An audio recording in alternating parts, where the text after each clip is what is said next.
ये पानी ही होगी, फिर चाहे वो हमारी संकीर्ण मानसिकता हो या हमारी रूढ़वादी सोच।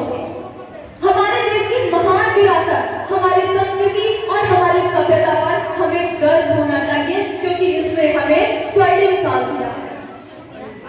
विविधता में एकता जिस देश की पहचान है, हम सभी मां भारती की संतान हैं। हम अपने उस अतीत को याद करें कि हमने फूट डालकर अंग्रेजों ने किस प्रकार इतने दिनों तक हमें अपना गुलाम बनाए रखा, जिसका दर्द हम आज भी झेल रहे हैं। इसलिए मैं सभी युवाओं से आह्वान करती हूँ कि सभी धर्म और संप्रदायों के लोगों को आपस में एकजुट होना होगा, तभी हमारा देश वैश्विक पटल पर अपनी स्वर्णिम छाप छोड़ सकता है।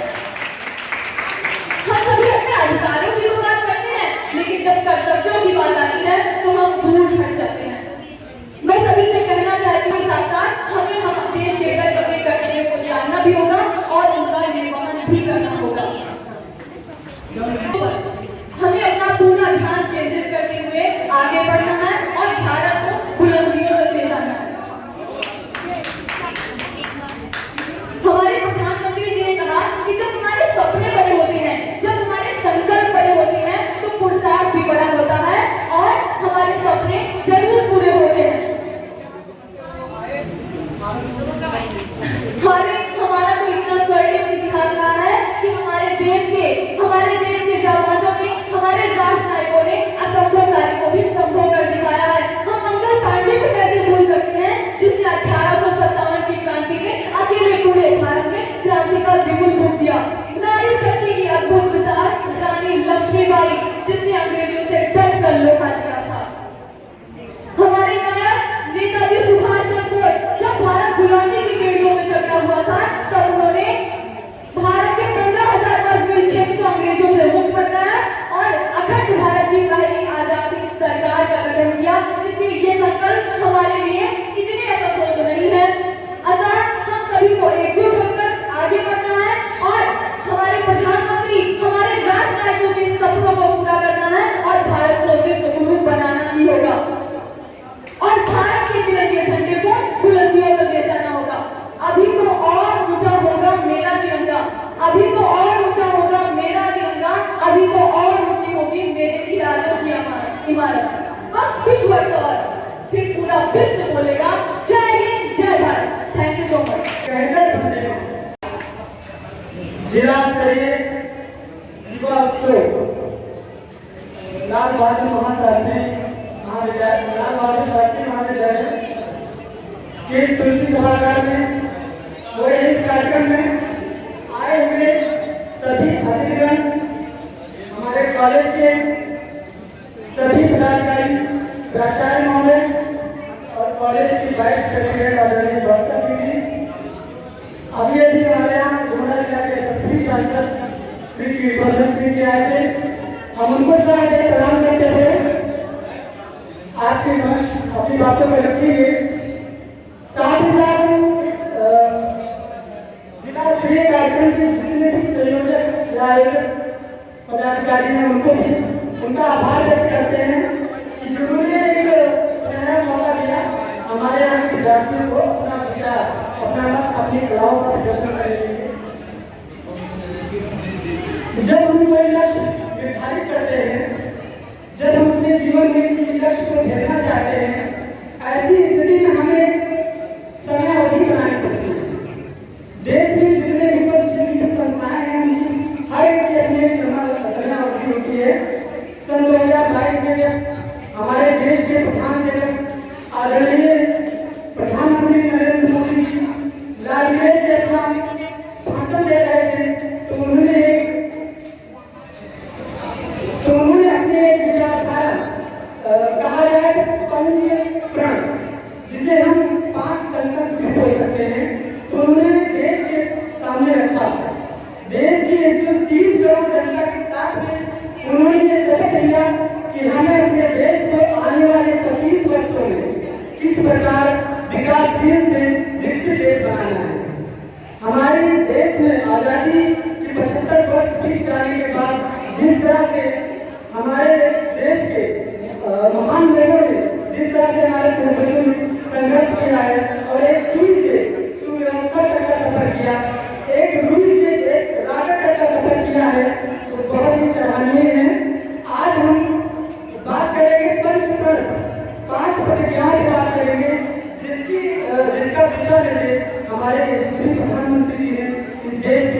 130 करोड़ जनता को दिया है।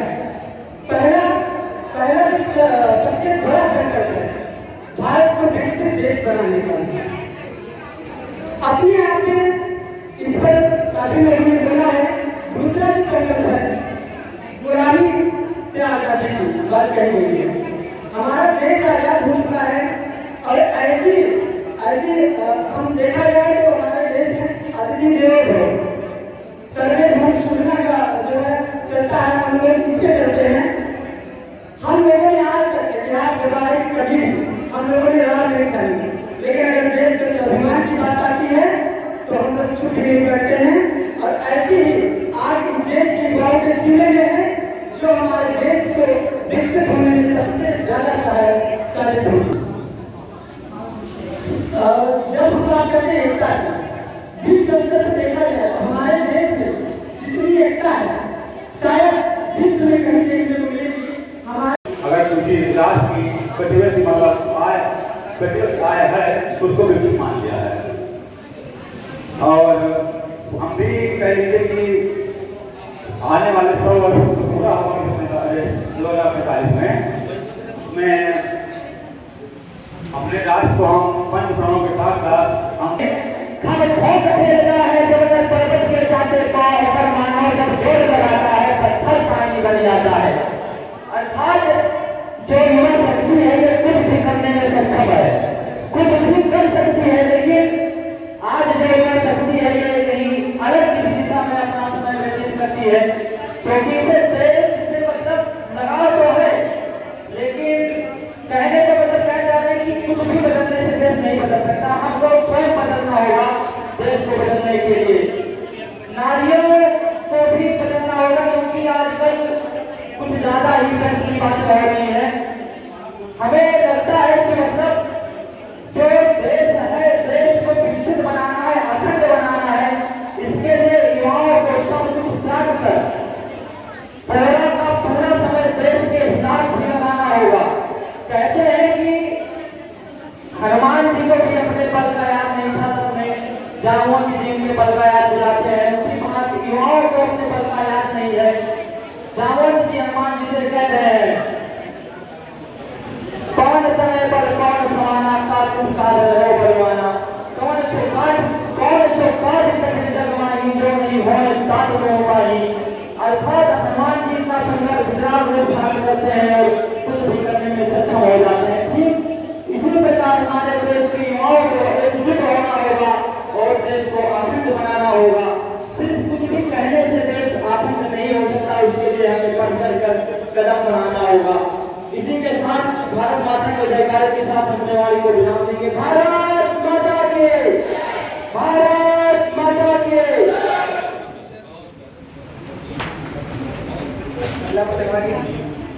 राजकुमार और इसके बाद में तैयार होकर निकाल दिया है। आप सभी को सलाम।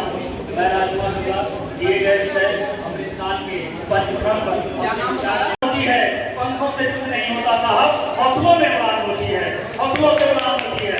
प्रधानमंत्री जी द्वारा दिए गए इस पंचप्रण से हम और हमारा पूरा भारत देश एक साथ मिलकर वर्ष 2047 तक निश्चित तौर पर इस सफलता को प्राप्त करेगा।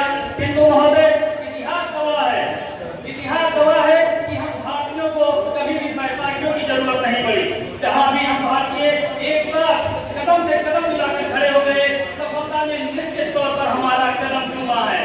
अरे ये हुमायूं, बाबर, सिकंदर और मोहम्मद गौरी जैसे लोग जो हमारे देश में आकर के हम पर आक्रमण किए, हम पर काबिज हुए, इसमें उनकी सफलता नहीं थी, हमारे एकता और अखंडता की कमी थी। इसी एकता और अखंडता को देखते हुए, भारतीय इतिहास को साक्षी मानते हुए, मैं अपनी सिर्फ में इस लाइन में आपको बताना चाहूंगा और गौर कीजिएगा कि जब हम बढ़े हैं, तब हम पिटे हैं। अन्यथा महोदय सिकंदर जैसा हमलावर जो हमारे देश में हमला किया, उस समय हमारे देश के छोटी सी रियासत का राजा औरत उसकी ताकत का लोहा मानने पर वह मजबूर हुआ, और सिर्फ मजबूर ही नहीं हुआ, अभी तो वापस जाते समय उसके राज्य को उसने वापस किया। महोदय यदि उस समय पूरा भारत औरत के साथ खड़ा होता तो ऐसे आक्रांताओं को हम छठी का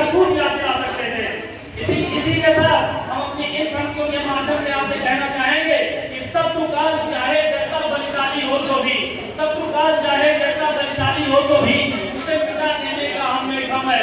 अगर किसी ने आंख उठाई मातृभूमि पर तो उसकी आंखें निकाल लेने का हमें गम है। महोदय, इन पंक्तियों के साथ यहाँ पर बैठे सभी युवाओं को मैं आह्वान देता हूँ कि वो आए और मेरी इन पंक्तियों के साथ हमसे जुड़े कि ऐ भारत के वीर जगो, मैं तुम्हें जगाने आया हूँ। ऐ भारत के वीर जगो, मैं तुम्हें जगाने आया हूँ। ऐ भारत के वीर जगो, मैं तुम्हें जगाने आया हूँ। एकता की चिंगारी को तुम्हें सुलगाने आया हूँ। कदम मिलाकर साथ चलो और दुनिया को दिखला दो तुम। कदम मिलाकर साथ चलो और दुनिया को दिखला दो तुम। मतभेदों से परे हो और प्रेम का पाठ पढ़ा दो तुम। मतभेदों से परे हो और प्रेम का पाठ पढ़ा दो तुम। महोदय, हम देखेंगे कि वर्ष 2020 में कोरोना जैसे महाकाल के महासमर से भारत ने अपनी एकता के दम पर, अपनी विरासत के दम पर वहां पर उससे बाहर निकला। और ना सिर्फ बाहर निकला, इतने बड़े विविध देश में हमने सभी को वैक्सीन दी और उसके साथ साथ अन्य देशों को भी हमने वैक्सीनें पहुंचाई। ये कहीं ना कहीं हमारी सफलता को और हमारी एकता को और हमारे लोकप्रियता को महत्व देता है। हमारे शीर्ष नेतृत्व करता जो न केवल भारत के अभी आज पूरे विश्व में सबसे बड़े नेतृत्वकर्ता के रूप में उभरे हैं, भारत को एक पटल पे लाया है। सबका साथ, सबका विकास, सबका विश्वास और सबके प्रयास के नारे को। लेकिन कुछ चीजें ऐसी भी हैं जो संविधान के द्वारा नहीं बल्कि सामाजिक शिक्षा और सामाजिक सौहार्द के द्वारा हमारे बीच में लाई जाती है। एक देश के निर्माण में संविधान के पद पर चलकर, संविधान के पद पर अग्रसर होकर हम संविधान के माध्यम से एक देश को सशक्त बना सकते हैं, लेकिन उसमें शिक्षा, उसकी संस्कृति और उसका मानक करने वाला हमारा समाज ही करता है। तुम्हारी शख्सियत से ही सबक लेंगी नई नस्लें, वही मंजिल पे पहुंचा है जो अपने कौम चलता है और मिटा देता है कयाम नाम अपने खानदानों का, इसी के नाम से मशहूर होकर गाँव चलता है। ये आपके हमारे और सबके हाथ में होता है कि एक देश का, एक राज्य का और एक जिले का प्रतिनिधि कैसा है, उसका प्रतिनिधित्व कैसा है। तो हमारे प्रमुख 5 विषय दिए गए हैं, जिसमें पहला नजर आता है विकसित भारत। ये तकनीक ये समाज की कलाकार चल रही है कि पहले निर्माण होता है, उसके बाद प्रलय होता है। हालांकि हम प्रलय और निर्माण के बीच चल रहे हैं, लेकिन देखा जाए तो जब दुनिया कल्याण न भूले, उत्साह का कल्याण न भूले। आइए यहाँ प्रांगण में उपस्थित सभी अध्यक्ष महोदय एवं अतिथिगण को मैं मंच की तरफ से सादर प्रणाम करती हूँ, उनका बहुत बहुत धन्यवाद देती हूँ कि है प्रीत जहाँ की रीत सदा, है प्रीत जहाँ की रीत सदा, मैं गीत रुहाना गाती हूँ। भारत की रहती बात बताती हूँ, भारत की बात बताती हूँ। आइए हम पंचतंत्र के अपने पंचतंत्र के बारे में जानेंगे कि हमारा पंचतंत्र का उद्देश्य क्या है। हमारा इस पंचतंत्र का उद्देश्य है हमारे भारत को एक रूप से विकसित होना। और हमारा पहला सबसे महत्वपूर्ण मंत्र है वह है हमारे देश को, हमारा बड़ा सफल होना हमारे देश के बारे में। और हमारा यह संकल्प तभी पूरा होगा जब हमारा भारत पूर्ण रूप से विकसित हो पाएगा।